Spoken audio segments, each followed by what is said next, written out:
ધાર્મિક સ્વતંત્રતાનો હક ભારતના કોઈપણ નાગરિકને અંતઃકરણ અનુસાર પોતાના મનપસંદ ધર્મ માનવાનો એટલે કે પાળવાનો, તેનું પાલન કરવાનો અને તેને પ્રચાર અને પ્રસાર કરવાનો સમાન અધિકાર બંધારણે ઘડ્યો છે.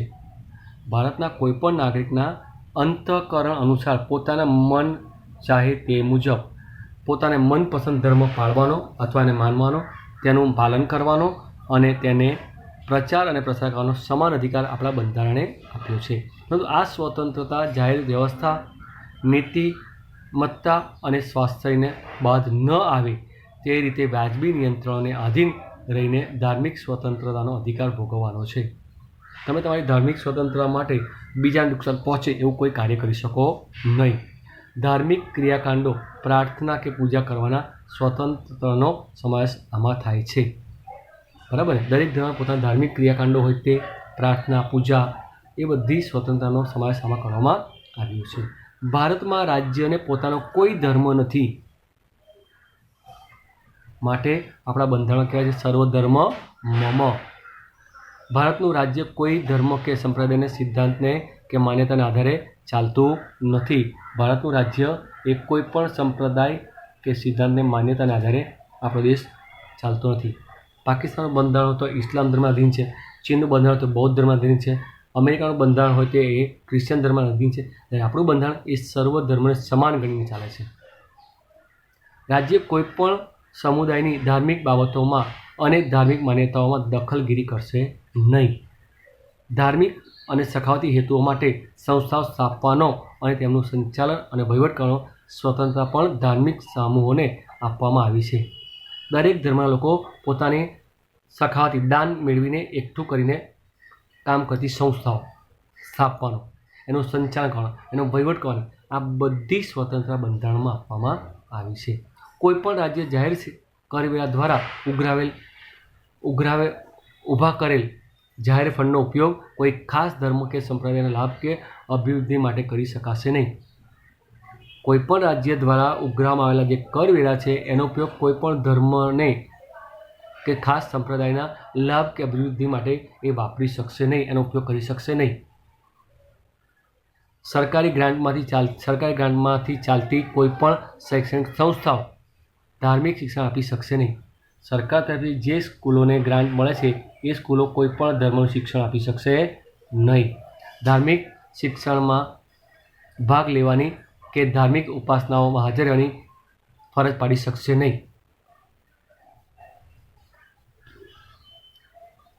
સાંસ્કૃતિક અને શૈક્ષણિક હક ભારતના વિવિધ ધર્મો, વિવિધ ભાષાઓ અને સંસ્કૃતિઓ ધરાવતા લોકો રહે છે.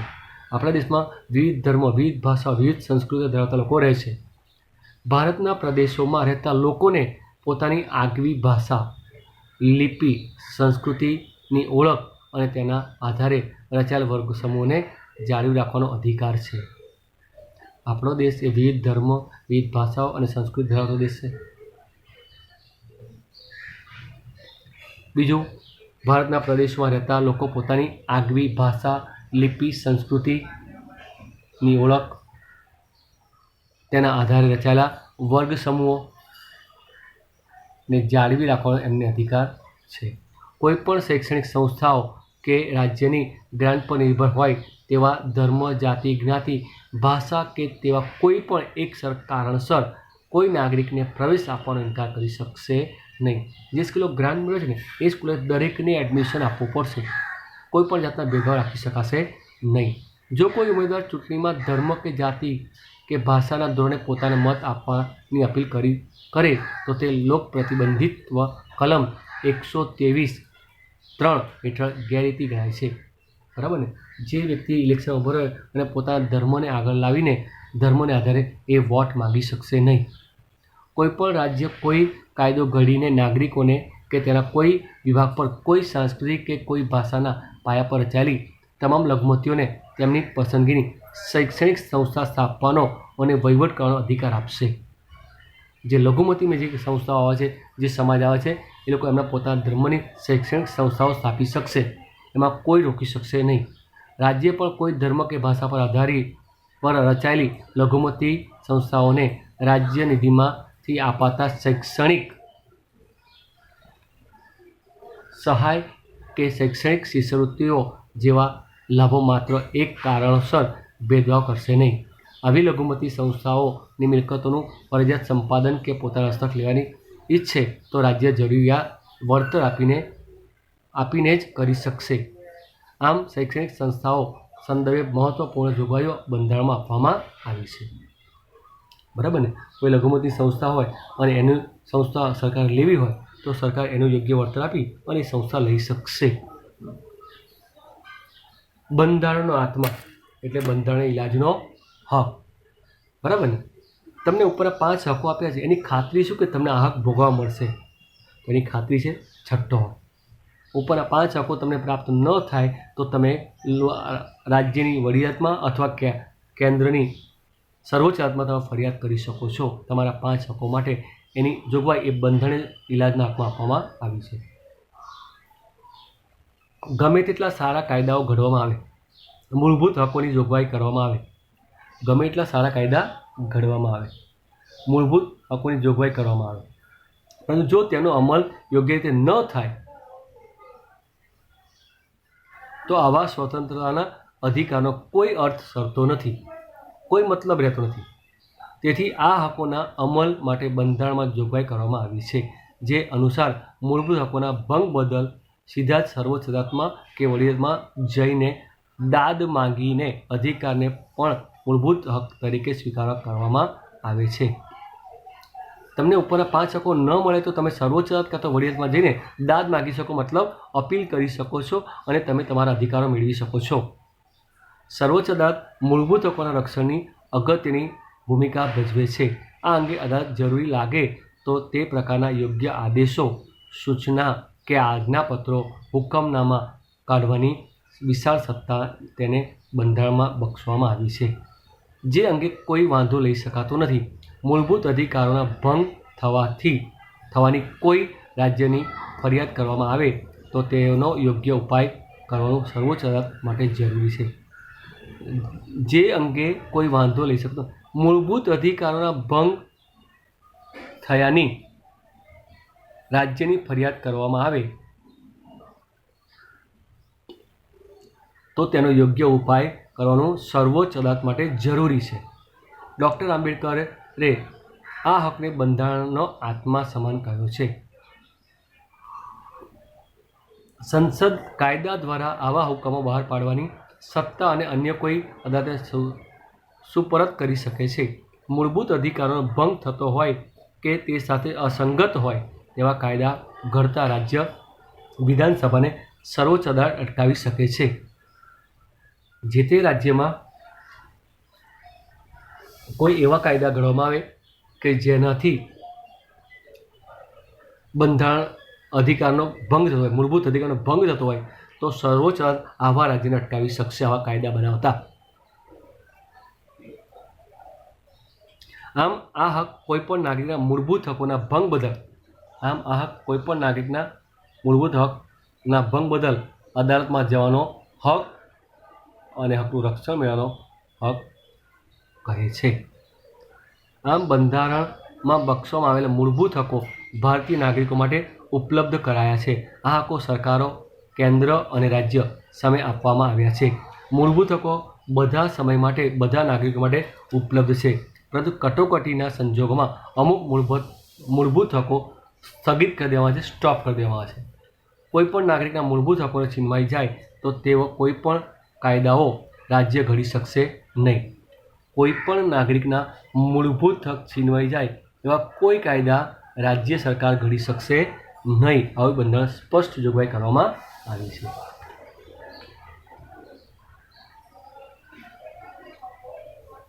સરકાર દ્વારા તમને જે મૂળભૂત હકો તો આપ્યા છે, તો હકોની સામે તમારી કેટલીક ફરજો બી આવે છે, જે મૂળભૂત ફરજો કહેવાય, જે દરેક નાગરિકે બજાવવાની હોય છે. દાખલા કે બસમાં બેસવું એ તમારો હક છે, તો બસમાં ટિકિટ લેવી એ તમારી ફરજ છે. બસમાં કે ટ્રેનમાં કે પ્લેનમાં બેસવાનો તમને હક આપવામાં આવે છે સરકાર દ્વારા, સ્વતંત્ર હક દ્વારા, સમાનતાના હક દ્વારા. પરંતુ તમારે એની ફરજ બને છે કે એનું યોગ્ય વળતર ચૂકવીને તમે એનો ઉપયોગ કરી શકો. ભારતમાં પ્રાચીન સમયથી જ લોકો હકો કરતાં ફરજો પ્રત્યે વધુ સભાન હતા. એવું કહેવાય છે પહેલાંના સમયમાં, અત્યાર નથી. જેમ નાગરિકોને કેટલાક મૂળભૂત હકો આપવામાં આવ્યા છે તેમ નાગરિકે કેટલીક મૂળભૂત ફરજોનો સમાવેશ 1976ના બંધારણમાં સુધારો કરીને કરવામાં આવ્યો છે.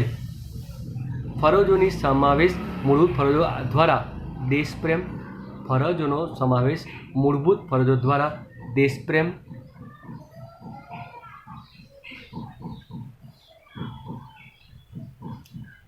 રાષ્ટ્રીય ભાવના, કેટલાક ઉચ્ચ આદર્શો, મૂલ્યો પ્રત્યે નાગરિકોમાં જાગૃતતા લાવીને રાષ્ટ્રની ઉન્નતિ માટે નાગરિકોને પ્રતિબદ્ધ કરવાનો હેતુ હતો. રાષ્ટ્રની એકતા, અખંડિતતા અને સાર્વભૌમત્વના રક્ષણ પ્રત્યે દરેક નાગરિક પોતાનું યથાશક્તિ યોગદાન આપે તે થકી સમાજમાં શાંતિ, સલામતી, સદભાવના, સંવાદિતા અને કોમી એખાદસની ભાવના જાળવી રાખવાનું કર્તવ્ય પ્રત્યેક નાગરિકનો દેશ અને સમાજ પ્રત્યે છે તેનું સ્મરણ કરાવવાનો છે.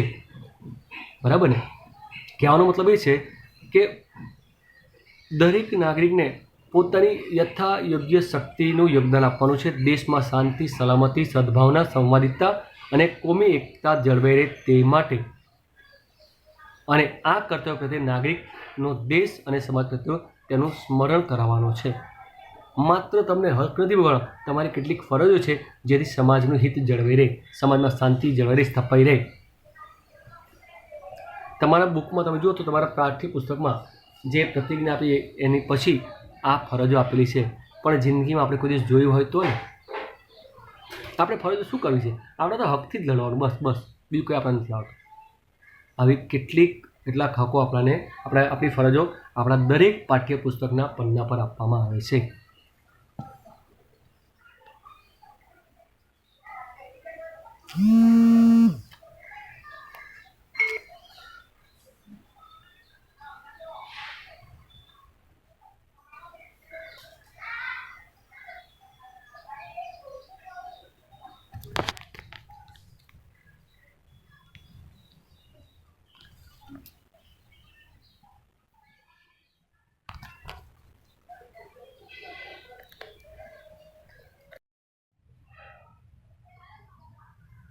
આપણા બંધારણમાં સમાવવામાં આવેલી ફરજો નીચે મુજબ છે. પહેલું, બંધારણનું પાલન કરવું. પહેલી ફરજ આપણી બંધારણનું પાલન કરવું. તેમજ બંધારણમાં વ્યક્ત થયેલા આદર્શો અને સંસ્થાઓ તથા રાષ્ટ્રગીત અને રાષ્ટ્રધ્વજનો આદર કરવો. સ્વતંત્ર સંગ્રામમાં ઉદ્ધત વિચારો અને પ્રેરણાદાયી આદર્શોનો આદર કરવો. અને તેને સ્વતંત્ર સંગ્રામના ઉદ્ધત વિચારો અને પ્રેરણાદાયી આદર્શોનો આદર કરવો અને એને ફોલો કરવું, અનુસરવું. ભારત સાર્વભૌમત્વ, એકતા અને અખંડિતતાનું સમર્થન કરવું અને તેનું રક્ષણ કરવું. ભારતના સાર્વભૌમત્વ, એકતા અને અખંડિતતાનું સમર્થન કરવું અને એનું રક્ષણ કરવું. સમર્થન કરવું અને એનું રક્ષણ કરવું એ બી આપણી ફરજ આવે. જ્યારે જરૂર પડે ત્યારે, હાકલ કરવામાં આવે ત્યારે દેશનું રક્ષણ અને રાષ્ટ્રીય સેવા કરવા માટે તત્પર રહેવું અને ઉત્સાહભેર જોડાવું. જ્યારે જરૂર પડે દેશમાં, જ્યારે કહેવામાં આવે, હાકલ કરવામાં આવે ત્યારે દેશની સેવા કરવા, દેશના રક્ષણ કરવા માટે હંમેશા તત્પર રહેવું, ઉત્સાહભેર જોડાવું. ભારતના બધા લોકો વચ્ચે ભાઈચારાની ભાવનામાં વૃદ્ધિ કરવી. લોકો વચ્ચે સંવાદિતા સ્થાપવી. સ્ત્રીઓને ગૌરવને હાનિ પહોંચાડનાર વ્યવહારનો ત્યાગ કરો. ભાઈચારાની ભાવનાનો વિકાસ કરો. સંવાદિતા સ્થાપવી. સ્ત્રીઓના ગૌરવને હાનિ પહોંચાડનાર વ્યવહારોનો ત્યાગ કરો. મતલબ સ્ત્રીનું ગૌરવ, એમને માન આપવું. રાષ્ટ્રના સમૃદ્ધ અને સમન્વિત સાંસ્કૃતિક વારસાનું જતન કરો. જંગલો, સરોવરો, નદીઓ અને વન્યજીવો સહિત કુદરતી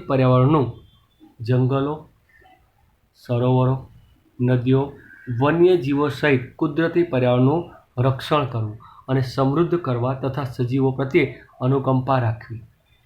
વૈજ્ઞાનિક અભિગમ, માનવવાદ અને શોધ વૃત્તિને વિકાસ કરવો. વૈજ્ઞાનિક અભિગમ અપનાવવો, માનવતાવાદ પેદા કરવો, શોધ વૃત્તિને વિકસાવવું. જાહેર મિલકતોનું રક્ષણ કરવું અને હિંસાનો ત્યાગ કરવો. આ આપણી મૂળભૂત ફરજો છે જે આપણા બંધારણમાં દર્શાવવામાં આવી છે. બીજી બે રહી ગઈ, સોરી.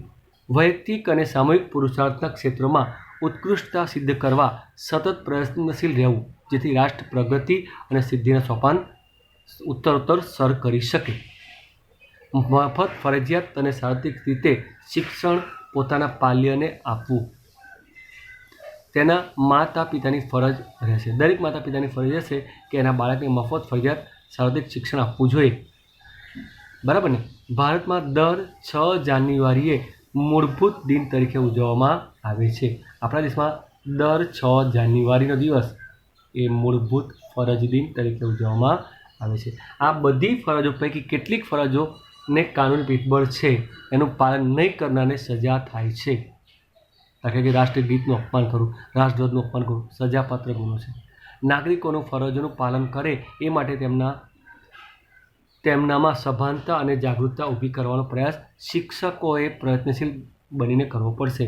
લોકો જાગૃત બને, સભાન બને, એટલા માટે ખાસ ભૂમિકા શિક્ષકોએ ભજવવાની છે. સમાજમાં સ્ત્રીભ્રૂણ હત્યા, કુરિવાજો, અંધશ્રદ્ધા, વહેમ સદંતર નાબૂદ થાય એ જોવાની જવાબદારી અને ફરજ નાગરિક તરીકે આપણી છે. સંવેદનશીલ અને જાગૃત નાગરિક તરીકે આપણે શું કરવું જોઈએ તેનું સ્પષ્ટ દિશા સૂચન આ ફરજો આપણાને આપે છે.